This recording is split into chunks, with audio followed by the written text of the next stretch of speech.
Hello दोस्तों, मेरा नाम है सागर और आप देख रहे हैं ऑल एग्जाम्स हब चैनल। दोस्तों, जिस यूनिवर्सिटी का बहुत सारे लोगों को इंतज़ार था, यानी कि यूनिवर्सिटी ऑफ दिल्ली से पीएचडी के फॉर्म फाइनली स्टार्ट हो गए हैं और ये आप देख रहे हैं। आज ही नोटिफिकेशन रिलीज किया गया है और आज ही से फॉर्म स्टार्ट भी हो चुके हैं। मैंने रजिस्ट्रेशन करके देख लिया है। पूरा प्रोसेस मैं आपको बताऊंगा। वीडियो थोड़ा सा लंबा ज़रूर हो सकता है, लेकिन आपको एक एक इन्फॉर्मेशन मैं डिटेल में इसमें देने वाला हूं। साथ ही आपको रजिस्ट्रेशन प्रोसेस भी बताऊंगा और पोर्टल किस तरीके का है वो भी आपको ओपन करके मैं दिखाऊंगा। तो वीडियो में एंड तक बने रहें। जो भी लोग अप्लाई करना चाहते हैं और सीट्स की बात करें तो मैं पहले ही आपको बता दूं दोस्तों, यहाँ पर करीब 1800 से लेकर के 1900 सीटें यहाँ पर पीएचडी में अवेलेबल है, सभी सब्जेक्ट्स में मिला करके। तो बहुत बड़े नंबर है पीएचडी सीट्स का इस बार यूनिवर्सिटी ऑफ दिल्ली से। तो चलिए बिना देर किए हुए फटाफट से शुरू करते हैं। तो दोस्तों, ये आप देख रहे हैं, ये है इसका ऑफिशियल नोटिफिकेशन। ये आप देख रहे हैं bulletin of information PhD programme. आज ही ये रिलीज हुआ है और यहाँ पर सबसे हम मेन बातों पर फोकस करेंगे। फटाफट, ज्यादा टाइम वेस्ट नहीं करेंगे आपका। यहाँ पर आप देख सकते हैं रजिस्ट्रेशन बिगिंस यहाँ पे लिखा हुआ है, 12 जुलाई से स्टार्ट हो चुका है। और फिर यहाँ पर आप देखेंगे दोस्तों, रजिस्ट्रेशन क्लोज होने की जो डेट है वो है 2 अगस्त। ज्यादा टाइम नहीं दिया गया है।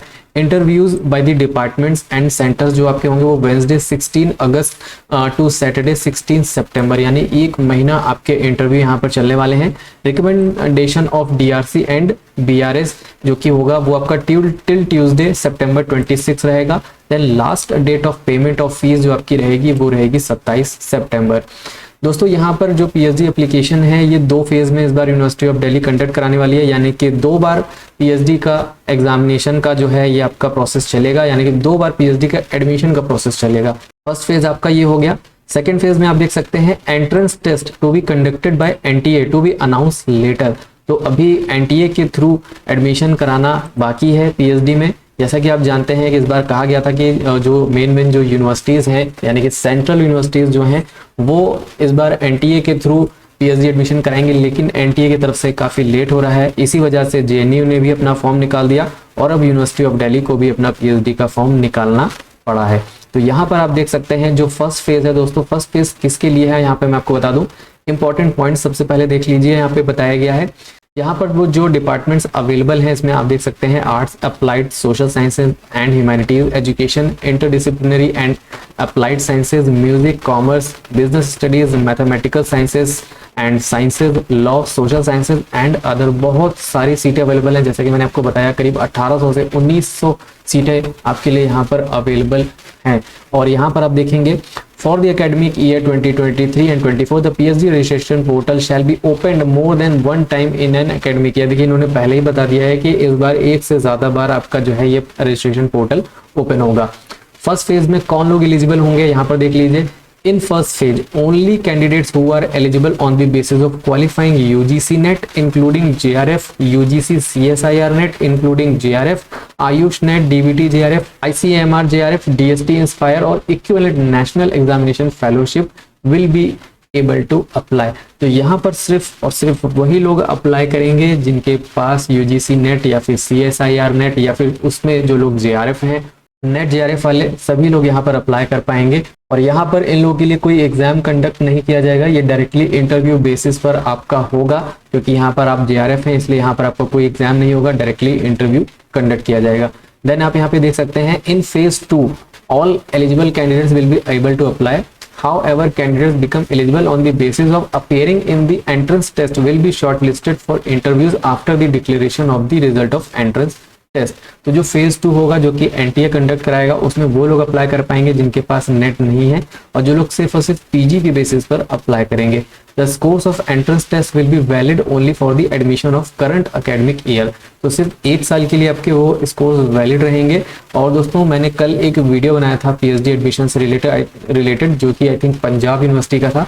उसमें मैंने आपको बताया था वहां पर जो एंट्रेंस एग्जामिनेशन होगा आपका, जो लोग उसको एग्जाम को देंगे उसका स्कोर आपका 3 साल के लिए वैलिड रहेगा। तो वहां पर थोड़ा सा बेनिफिट है, अगर जो लोग वहां पर इंटरेस्टेड है अप्लाई करने के लिए वहां पर अप्लाई कर सकते हैं। पीएचडी एडमिशन वाले प्लेलिस्ट में आपको उसका वीडियो देखने को मिल जाएगा। देन यहाँ पर एक इंपॉर्टेंट चीज और है, on the recommendation of DRC and BRS the departments में hold interview then interviews more than one time in an academic year of give equal opportunities to all eligible candidates to appear for the interview। तो यहाँ पर इसमें ये कहा है कि recommendation जो है डीआरसी और बीआरएस की तरफ से, वहाँ पे कहा गया है कि जो डिपार्टमेंट्स हैं वो एक से ज़्यादा बार इंटरव्यू कंडक्ट करा सकते हैं अपने डिपार्टमेंट में, मतलब जो है जो एलिजिबल कैंडिडेट्स हैं उनको लेने के लिए। As per the ordinance 6 and its amendment the department shall declare the seats accordingly on the recommendations of DRC and BRS. और यहाँ पर आप देख सकते हैं आपके सामने लिंक दिया हुआ है अप्लाई करने का, मैं आपको बताऊंगा भी कैसे अप्लाई करना है। 300 रुपये फीस है यहाँ पर SC ST और PWD कैटेगरी के लिए, UR EWS and OBC NCL के लिए मात्र 750 रुपये है। तो फीस कोई बहुत ज़्यादा नहीं है, अदर यूनिवर्सिटीज़ के कंपैरिजन में बहुत कम फीस है यहाँ पर। और यहाँ पर आप देख लीजिए दोस्तों, कुछ इंपॉर्टेंट पॉइंट्स मैंने हाईलाइट किए हुए हैं। Candidates must read the bulletin information to ascertain the eligibility criteria, major area of research and mandatory requirement of research proposal at the time of registration. तो यहाँ पर आप देख लीजिए, यहाँ पर रिक्वायरमेंट ऑफ रिसर्च प्रपोजल भी है जो आपको बना करके तैयार रखना होगा। रिसर्च प्रपोजल मैंने आपको बताया, आज भी मैंने एक वीडियो बनाया था डॉक्टर राम मनोहर लोहिया यूनिवर्सिटी के बेसिक के ऊपर, जिसमें मैंने आपको बताया था कि आपको रिसर्च प्रपोजल बनाना मैंडेटरी होता है। और यहाँ पर आप देख सकते हैं अगला जो पॉइंट है वो है departments and centre reserve the right not to fill up the vacant seat of PhD program in case of non availability of suitable candidates। तो यहाँ पर डिपार्टमेंट्स के पास पूरा कंट्रोल है, वो चाहें तो खाली सीटों को नहीं भी भरना चाहें तो नहीं भर सकती हैं, क्योंकि उनके पास पूरा कंट्रोल है। अगर उनको सूटेबल या आप कह सकते हैं एलिजिबल कैंडिडेट्स नहीं मिल सकते हैं तो वो सीटें खाली रह जाएंगी, तो भी उनके लिए कोई इशू नहीं होगा, क्योंकि उन्हें चाहिए eligible candidates. At the time of admission the candidate will be required to appear in the person at the respective department. आपको यहाँ पर खुद अपीयर होना होगा जब आप एडमिशन के लिए जाएंगे, वेरिफिकेशन कराना होगा आपको डॉक्यूमेंट्स का, ये सारी चीज़ें आपको प्रोसेस है पूरा, इसको अपनाना पड़ेगा।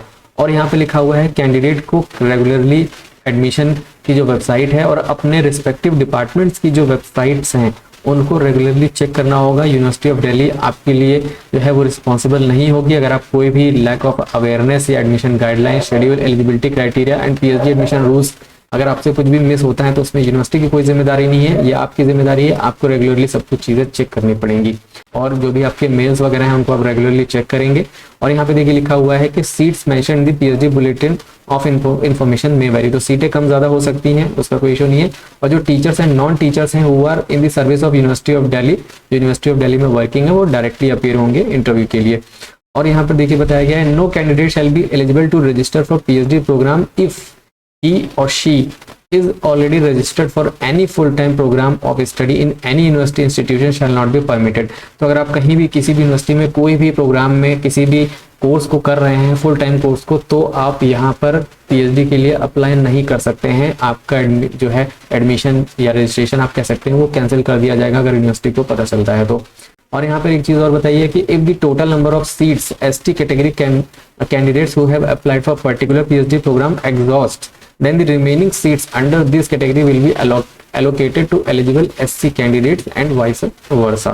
Okay, then यहाँ पर next point जो है सबसे important point है, इसको मैंने अलग कलर से इसलिए हाईलाइट किया हुआ है। इसमें लिखा हुआ है कि जो भी लोग जो PhD स्कॉलर होंगे जो 2023-24 में इस बार एडमिशन लेंगे, उनके लिए यहाँ पे ये कहा गया है कि शुड पब्लिश, उन्हें ये पब्लिश करना होगा एटलीस्ट 2 रिसर्च पेपर्स इन स्कोपस और UGC listed care journal before submission of thesis and produce evidence in form of letter और reprint। तो यहाँ पर इन्होंने कहा है कि आपका स्कोपस या फिर UGC के लिस्टेड जर्नल्स में किसी में भी जो है एटलीस्ट 2 रिसर्च पेपर आपके थीसिस सबमिट होने से पहले जो है आपके छप जाने चाहिए। ओके, देन आगे बढ़ते हैं। यहाँ पर हम ऑनलाइन रजिस्ट्रेशन का प्रोसेस है वो मैं आपको बताऊंगा किस तरह से आपको करना है। बाकी पूरा स्टेप यहाँ पे लिखा हुआ है कि किस तरह से आपको किस किस प्रोसेस से होते हुए आपको जाना है, पूरा सब कुछ यहाँ पे मेंशन है, तो आप यहाँ पे इसको एक बार चेक भी कर सकते हैं। बाकी इसके बाद बढ़ते हैं नीचे सीट्स में। यहाँ पर आप देख सकते हैं सीट्स बहुत सारी है, मैंने टोटल काउंट किया है, मैंने आपको बताया करीब 1800 से 1900 सीटें यहाँ पर अवेलेबल हैं। तो डिपार्टमेंट ऑफ अरेबिक में आप देख रहे हैं काफ़ी सारी सीटें हैं। फिर डिपार्टमेंट ऑफ बुद्धिस्ट है, मैं यहाँ पे दोस्तों आपको डिपार्टमेंट्स बोल करके बता रहा हूँ, सीट्स आप अपने आप देख लीजिएगा क्योंकि बहुत ज़्यादा इसमें बोलना पड़ेगा और बहुत सारी जो इसे मतलब बहुत सारे नंबर्स हैं, टोटल इन्होंने दिखाए नहीं है, सब कैटेगरी वाइज इन्होंने अलग अलग किया है, इसलिए मैं आपको एक एक नंबर बोल करके नहीं बताऊंगा। तो डिपार्टमेंट ऑफ बुद्धिस्ट आप देख रहे हैं, डिपार्टमेंट ऑफ इंग्लिश आप देख रहे हैं, काफ़ी सारी सीटें हैं। देन यहाँ पे department of Germanic and romance studies में आप देख सकते हैं यहाँ पर काफ़ी सारी सीटें हैं। देन इसके बाद department of library and information science, यहाँ पर सिर्फ कुछ ही सीटें हैं, ज़्यादा अवेलेबल नहीं है। डिपार्टमेंट ऑफ लिंग्विस्टिक में भी ज़्यादा सीट्स नहीं अवेलेबल हैं। यहाँ पर आप देखेंगे फिर department of modern Indian languages and literary studies में सीट्स अच्छी खासी है। डिपार्टमेंट ऑफ हिंदी में आ जाते हैं, हिंदी में बहुत सारी सीटें हैं। यहाँ पर आप देख रहे हैं 81, 54, 30, 15, 20 एंड 10। देन इसके बाद आते हैं पर्शियन में भी ठीक ठाक सीटें अवेलेबल हैं। डिपार्टमेंट ऑफ फिलोसफी में भी अच्छी खासी सीटें हैं।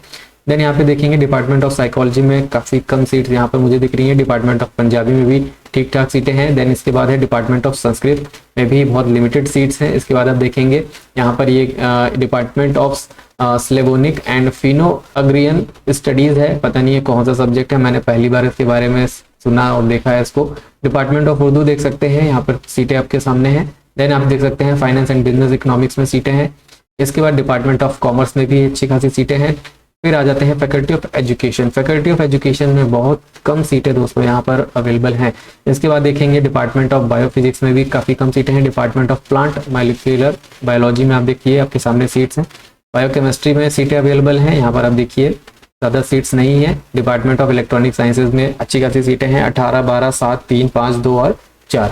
डिपार्टमेंट ऑफ जेनेटिक्स में 4, 2, 6 और 1, 7 सीटें अवेलेबल हैं। माइक्रोबायोलॉजी में आपके सामने आ गए। इसके बाद है department of physical education and sports sciences में, इसमें अच्छी सीटें अवेलेबल हैं। डिपार्टमेंट ऑफ मैथमेटिक्स आप देख सकते हैं आपके सामने, ये देखिए सीटें अवेलेबल हैं। इसके बाद आप बढ़ेंगे यहाँ पे नीचे और कुछ म्यूजिक एंड क्लासिकल म्यूजिक में सीटें आप देख सकते हैं यहाँ पे दी हुई हैं। और इसके बाद आप देख सकते हैं मेजर एरियाज और शो किया गया अप्लाइड आर्ट, पेंटिंग और ये सब स्कल्पचर, विजुअल कम्युनिकेशन, यहाँ पे आप देख सकते हैं ये सीटें आपके सामने शो की गई हैं।